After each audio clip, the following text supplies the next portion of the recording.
சொல்லுங்க, என்ன உங்க டவுட்? ஓட்டை வச்சுக்கிட்டே இங்க ஒரு பயம் ஒண்ணும் பண்ண முடியல. நீங்க போடாத ஒரு ஓட்டை வச்சுக்கிட்டு ஸ்டேட் கஸ்டமரியே கவுத்துட்டீங்களா? இதெல்லாம் சாமர்த்தியம் தான். உங்க கம்பெனிக்கு பெரிய மார்க்கெட்டிங். நீங்க உங்க கம்பெனிக்காக எதையும் செய்வீங்கன்னு ப்ரூவ் ஆயிடுச்சு இல்ல? அதுதான் உங்க சந்தேகம்னா, என் கம்பெனி சிஇஓ போஸ்டர் இந்த நிமிஷமே நான் ரிசைன் பண்றேன். இதெல்லாம் பண்ணி என் தலைவனை ஜெயிக்க முடியாது. எதற்கு ஆளே இல்லைங்கிற எண்ணம் தான் ஜனநாயகத்தோட முதல் ஆபத்து. உன் கான்பிடன்ஸ் நினைச்சு எனக்கு ரொம்ப சிரிப்பு இருக்கு. நாங்க பெரிய இயக்கம், நீ ஒத்த ஆளு.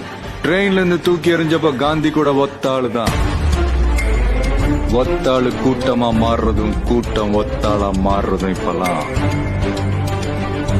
ஒரே நாள் நடக்குதான் சார்.